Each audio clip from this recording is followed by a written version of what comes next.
भारतीय फुटबॉल में सुनील छेत्री का क्या योगदान है, ये किसी से छिपा नहीं। सुनील छेत्री ने मैदान पर भारत का नाम रोशन किया, लेकिन क्या अब सुनील छेत्री मैदान के बाहर भारतीय फुटबॉल की कमान बतौर अध्यक्ष पद पर रहकर संभाल सकते हैं कि नहीं? नए नियमों के आने के बाद उनके लिए एआईएफएफ प्रेसिडेंट बनने का रास्ता खुलता हुआ दिख रहा है, लेकिन इसके लिए कुछ अहम शर्तें पूरी करनी होती हैं। तो ये शर्तें क्या होंगी, इसी पे चर्चा करते हैं। बने रहिए मेरे साथ।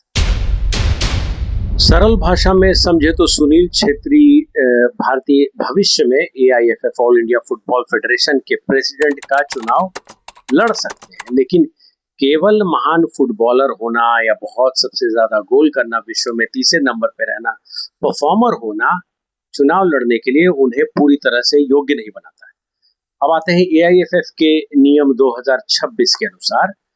कॉन्स्टिट्यूशन के आर्टिकल 25.4 के अनुसार प्रेसिडेंट पद के लिए व्यक्ति को sports person of outstanding merit यानी SOM का होना चाहिए, या पहले एआईएफएफ की एग्जीक्यूटिव कमेटी में कम से कम उसने एक टर्म पूरा किया हो, या एआईएफएफ के किसी एसोसिएटेड एफिलिएटेड फुटबॉल एसोसिएशन में क्वालिफाइंग ऑफिस बेरर रहा हो।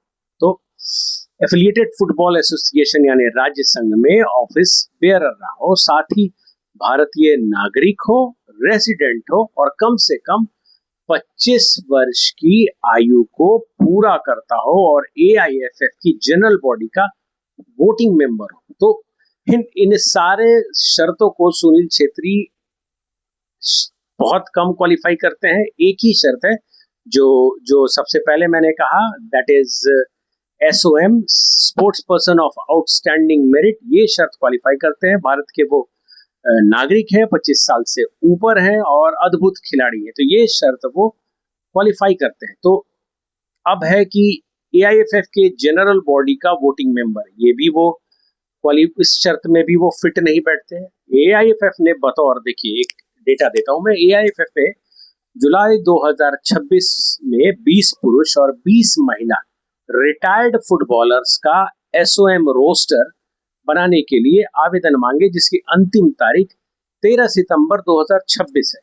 तो सुनील छेत्री के केस में अगर इस शर्त को भी देखा जाए तो सुनील छेत्री रिटायर्ड नहीं है। वो बशर्ते इंटरनेशनल फुटबॉल से वो रिटायर हो चुके हैं, लेकिन अभी भी वो क्लब फुटबॉल खेल रहे हैं। तो एक SOM, भारतीय नागरिक और 25 वर्ष से ज्यादा, इन तीन शर्तों को छोड़कर वो एआईएफएफ के किसी भी शर्तों को पूरा नहीं करते। और नए नियम के अनुसार यह जरूरी है कि खिलाड़ी पूरी तरह कॉम्पिटिटिव फुटबॉल से रिटायरमेंट ले चुका हो और SOM यानी sports person of outstanding merit बनने की भी पूरी शर्तें उस पर लागू होती है।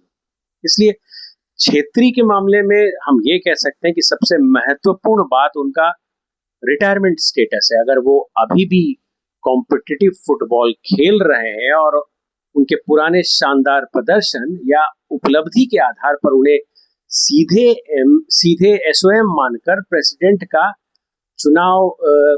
पद के चुनाव लड़ने की अगर अनुमति ले जाए, तो ये अनुमति उन्हें सीधे नहीं मिल सकती और ना ही वो SOM के रोस्टर में आ रहे हैं जिसका आवेदन एआईएफएफ ने मांगा है। तो इनको अगर हटा दिया जाए तो एक रास्ता ये है कि एआईएफएफ की एग्जीक्यूटिव कमेटी में उन्होंने एक टर्म अगर वो पूरा करे, या किसी एसोसिएटेड फुटबॉल एसोसिएशन के नियमों के अनुसार वहां जरूरी पदभार को संभाले या वहां काम करे, ऐसी स्थिति में शायद सुनील छेत्री एआईएफएफ के प्रेसिडेंट पद का चुनाव लड़ सकते हैं। और अगर छेत्री पूरी तरह भविष्य में रिटायर होते हैं और प्रिस्क्राइब्ड वेटिंग पीरियड को पूरा करते हैं और SOM रोस्टर में भी आ जाते हैं, तो उनके लिए चुनाव लड़ने का रास्ता पूरी तरह से खुल जाएगा। लेकिन इसके बाद उन्हें एआईएफएफ के जनरल बॉडी के नियमों के अनुसार नॉमिनेशन दाखिल करना होगा। किसी एलिजिबल वोटिंग मेंबर से नॉमिनेशन प्रपोज करवाना होगा और फिर तब जाके चुनाव लड़ना और जीतना भी होगा। और एआईएफएफ ने 2026 में अपनी नई कॉन्स्टिट्यूशन को नेशनल स्पोर्ट्स गवर्नेंस एक्ट के अनुरूप ये एसओएम की जो पॉलिसी है इसको मंजूरी भी दिलवा दी है। तो सीधी बात यह है कि क्षेत्रीय के लिए प्रेसिडेंट बनना कानूनी रूप से संभव है, लेकिन सिर्फ बेस्ट परफॉर्मेंस के आधार पर नहीं, बल्कि उनका सबसे मजबूत रास्ता ये है कि सबसे पहले वो फुटबॉल के सभी लेवल से रिटायरमेंट ले, फिर वो एसओएम का स्टेटस हासिल करे और एआईएफएफ तब वो एआईएफएफ की जनरल बॉडी में मेंबरशिप या एलिजिबिलिटी हासिल करे, फिर नॉमिनेशन करे और इलेक्शन लड़े और जीते। तो अगर वो एसओएम नहीं बनते हैं तो एकमात्र रास्ता बचता है कि वो एआईएफएफ की एग्जीक्यूटिव कमेटी में एक पूरा टर्म करे या फिर किसी एफिलिएटेड यूनिट में क्वालिफाइंग ऑफिस बेयरर बनकर कुछ समय बिताए, वहां अनुभव हासिल करे। तो ये है स्थिति सुनील छेत्री के चुनाव लड़ने का। आज की स्थिति में इन शर्तों को वो पूरा नहीं कर रहे हैं और समय भी नहीं है पूरा करने के लिए। लेकिन अगर हम मानते हैं for a second, for a minute और मे बी फॉर कुछ देर के लिए अगर हम मानते हैं कि सुनील छेत्री अगर प्रेसिडेंट बन जाते हैं या बनते हैं तो सबसे बड़ा फायदा क्या हो सकता है? तो सबसे बड़ा फायदा ये होगा कि एक ऐसा व्यक्ति फेडरेशन में टॉप डिसीजन मेकिंग में आएगा जिसने खुद नेशनल टीम और प्रोफेशनल फुटबॉल की ग्राउंड रियलिटी अपने आंखों से देखा है। उसने प्लेयर्स की समस्या, youth development, scouting, national team की लॉन्ग टर्म प्लानिंग, कोचेस के प्लानिंग, सब उसके आंखों के सामने से होकर गुजरे हैं। तो बड़ा फायदा ये है कि प्लेयर्स और फेडरेशन के बीच भरोसा बढ़ सकता है।